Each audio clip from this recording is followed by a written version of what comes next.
Olá!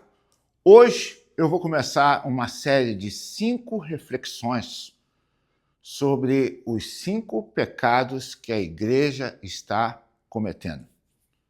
Isso mesmo, gente. 5 pecados que a igreja está cometendo. Conversando com pastores do Brasil, visitando o Brasil algumas vezes, tendo tido a experiência de ser pastor no Brasil por longos anos, tendo ensinado em seminários como o Seminário Teológico Batista de Mato Grosso e na Faculdade Teológica Batista de Brasília, conversado com líderes atuais, líderes do futuro, eu tenho inquietado o meu coração com o estado atual das coisas. O que nós usamos uma palavra status quo. As notícias não são boas. Pelo menos nesse presente momento em que eu gravo esse vídeo, eu não conheço nenhuma igreja batista que não esteja tendo algum problema de liderança, ou o pastor causando problema para a igreja, ou a igreja causando problema para o pastor. E alguém precisa se levantar com voz independente, não que eu seja a última palavra do assunto, não que eu seja melhor do que ninguém, mas eu tenho imparcialidade para falar dos dois lados da moeda e para trazer uma reflexão para vocês que me acompanham. Vocês podem ouvir, devem ouvir com ouvidos críticos, fazer uma análise, uma introspecção, consultar o seu coração, lembrando do que Paulo diz, examine-se, pois, o homem a si mesmo. Né? É muito fácil nós examinarmos o próximo, as outras pessoas que estão distantes. Então, a primeira pessoa que nós temos que examinar somos nós mesmos. O que eu vou falar aqui é algo que eu tenho procurado viver, é uma régua bíblica que eu tenho procurado fazer uma autocrítica, se está sendo seguida particularmente no meu ministério. Então, aqui atrás de mim está em inglês a grande comissão e o grande mandamento. E é disso que eu quero falar com vocês. Hoje, nós vamos falar sobre o primeiro pecado que está afetando muito a igreja. Falo como pastor batista, mas acompanhando as notícias, esses sites que contam coisas que acontecem nas igrejas, nós precisamos refletir nesse momento, porque talvez nós estejamos vivendo na igreja a era Laodiceia da igreja, né? Ou seja, Jesus está lá do lado de fora e nós precisamos fazer urgentemente que Jesus esteja do lado de dentro da igreja. Então, o primeiro mandamento que todos nós conhecemos, né, está em um dos textos, está em Marcos capítulo 12, versículo 30, versículo 31, diz assim: amarás o Senhor teu Deus de todo o teu coração, de toda a tua alma e de toda a sua mente, ou de todo o seu entendimento. O primeiro erro que eu creio, analisando o que está acontecendo, nós perdemos o nosso amor por Deus. Como assim, pastor Eduardo, nós perdemos o nosso amor por Deus? Deixa eu explicar para você. Amor é muito mais do que uma palavra. A palavra amor, tanto em inglês como no espanhol, como no português, é muito fácil de ser pronunciada, é muito fácil de ser dita, mas muito complicada de ser praticada. Você lembra que Jesus perguntou para Pedro: Pedro, tu me amas? E por que ele fez essa pergunta com tanta insistência? Não é verdade? E se Jesus hoje perguntasse: João, tu me amas? Eduardo, tu me amas? Márcio, tu me amas? Qual seria a nossa resposta? Amar a Deus significa que nós devemos colocar Deus com a prioridade da nossa vida. E isso é muito profundo, isso não são só palavras. Primeiro, colocar Deus em primeiro lugar é que só nós devemos adorar a Deus e não a mais nada ou a mais ninguém. quando nós adoramos o nosso ritualismo, quando nós amamos nossa religiosidade, quando nós amamos mais as práticas humanas, quando nós amamos mais o ser humano, quando nós amamos mais o nosso bel prazer, quando nós amamos mais os ensinos deste mundo, quando nós deixamos de lado a palavra de Deus, quando nós não buscamos adorar a Deus em espírito e verdade, todas essas são situações em que o amor a Deus está sendo deixado de todo lado. Eu sou suspeito, mas eu sou tricotomista. Amar o Senhor teu Deus de todo o teu coração, de toda a alma e de todo o entendimento. Eu entendo que nós somos corpo, alma e espírito. Então, nós devemos amar a Deus com todo o nosso corpo. Ou seja, nós devemos dedicar esses vasos que somos, de barro, imperfeito, né? A Bíblia diz que nós somos o templo do Espírito Santo, então nós temos que dedicar os nossos corpos como sacrifício vivo, santo e agradável a Deus. Vida cristã é vivida pela graça, mas não uma graça barata. O nosso corpo é o templo do Espírito Santo. Então, quando nós não dedicamos o nosso corpo a Deus, ou seja, a minha energia, o melhor dos meus talentos, é interessante ver que pessoas dizem que amam a Deus, mas não vão se envolver em nenhum ministério na igreja. É aquele amor dominical, é aquele amor de 5 vezes por ano. E é importante você perguntar como eu estou adorando a Deus com o meu corpo, tá bom? Com a minha mente. Gente, nós temos inteligência.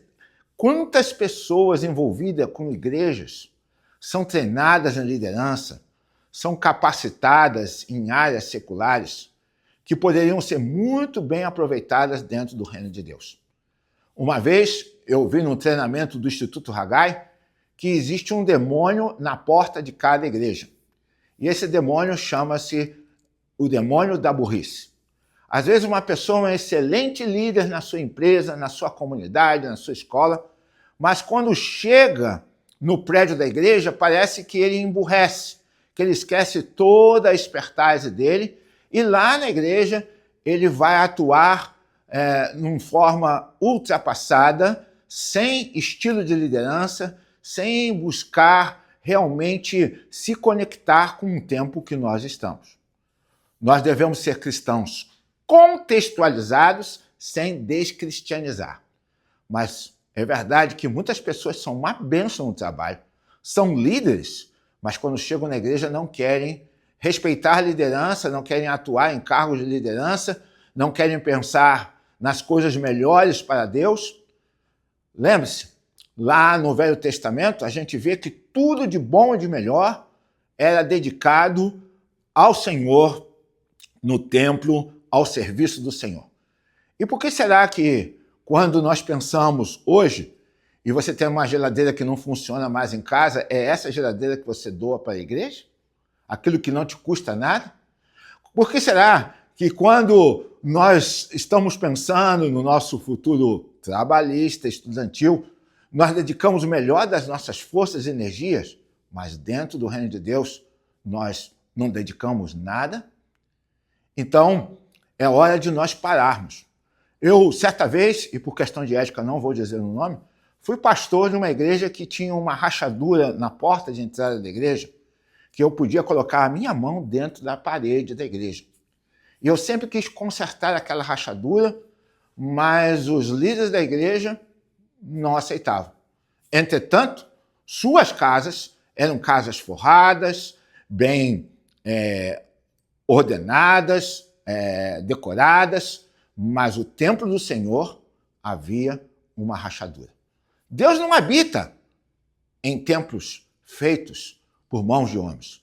Mas quando nós deixamos as coisas de Deus apodrecerem, se estragarem, bancos de igreja com cupim, batistério com pano de chão e vassoura de piaçava, tudo isso está mostrando como nós estamos honrando a Deus. Como nós estamos tratando as coisas de Deus. Na sua casa, você não deixa ter uma rachadura. Na sua casa, você não deixa juntar coisas velhas. Mas na casa de Deus, isso não tem problema, não é verdade? Então, esse é apenas um dos exemplos. Devemos amar a Deus também com as nossas emoções. Deus quer a nossa paixão, a nossa dedicação. E eu não falo aqui que você tem que estar 5 dias, ou melhor, 6, 7 dias dentro da igreja, envolvido com o ministério, não, porque nós também temos que pensar no nosso trabalho, na nossa família, temos que dosar a nossa vida em todas as áreas. Se você é uma pessoa como eu sou pastor, eu sou filho, eu sou pai, eu sou marido, eu tenho diversas funções para exercer e eu tenho que estar equilibrando em cada área da minha vida um pouco de tempo para cada coisa sem esquecer Deus em primeiro lugar.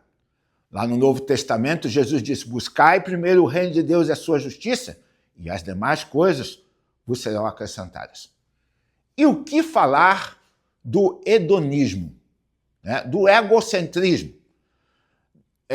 Daquela maneira que está sendo vivida hoje, em que nós queremos que a nossa vontade seja feita e não a vontade de Deus. Quando nós vamos a Deus com os nossos requisitos, imposições, expressões em que mais parece que nós somos o Senhor e Deus é o nosso servo. O que falar de pessoas que deixaram o plano objetivo de Deus para a humanidade de lado e estão pensando nos planos humanos? Eu conheço igrejas que querem construir templos suntuosos, mas se deixaram esquecer que Deus tem que ser a nossa prioridade. Quando nós deixamos o reino de Deus de lado e começamos a pensar no reino dos homens, e isso vale também para muitos pastores que não estão focando no reino de Deus, mas sim no reino dos homens, nós estamos cometendo um pecado. É isso mesmo. Muitas vezes a pessoa pensa assim: pecado é matar, roubar, adulterar, tudo isso é pecado. Mas você já parou para pensar que quando a Bíblia nos ensina, nos orienta a tomar uma ação, e nós deliberadamente dizemos: eu não vou seguir isso aí, não. Eu vou seguir aquilo que está no meu coração. O que falar, gente? Amar a Deus acima de todas as coisas significa que só o Senhor você adorará e só Ele servirá. E hoje tem pessoas adorando pastores, adorando denominações, adorando cantores, adorando shows. O que importa é que eu vá ao ambiente religioso e me sinta, e eu sinta que Deus está enchendo meu coração, que Deus me deu uma revelação, que tudo aquilo que eu quero, posses, riquezas, poder, tudo aquilo vai ser acrescentado na minha vida, porque, afinal de contas, a minha religiosidade é focada em mim mesmo e não nas coisas do reino. Veja, eu poderia ficar aqui falando muito tempo, mas a Bíblia, e nós como batistas fazemos que a Bíblia seja a nossa única regra de fé e de prática, a Bíblia nos ensina diversas vezes: amarás ao Senhor, teu Deus, de todo o vosso coração. Deus tem sido o Senhor da sua vida? O que Ele diz é a última palavra? O que Ele fala para ser feito é aquilo que você está fazendo? Ou seu pastor não segue Deus como Senhor da sua vida? Liderança da sua igreja, ela pensa mais no que os irmãos mais velhos da igreja, aqueles que têm mais poder e que estão tentando encaminhar o reino dos homens para uma direção totalmente oposta à vontade de Deus. Isso é muito sério. Então, escuta-me, tem um jeito da gente resolver isso. É arrependimento. Ora, ouve, ó Israel, arrepende-te e volta-te para o primeiro amor. Faça de Deus a prioridade da sua vida. Deixe de lado a religiosidade e mergulhe na palavra de Deus. Porque na palavra de Deus nós vamos encontrar que Jesus é o nosso Salvador, mas ele precisa ser Senhor. E se ele não for o Senhor da nossa vida, tampouco será o nosso Salvador, porque Jesus não faz a obra incompleta. 100% Senhor, 100% Salvador. As duas coisas juntas. Que Deus abençoe essa mensagem no seu coração no dia de hoje. É a minha oração, em nome de Jesus. Amém.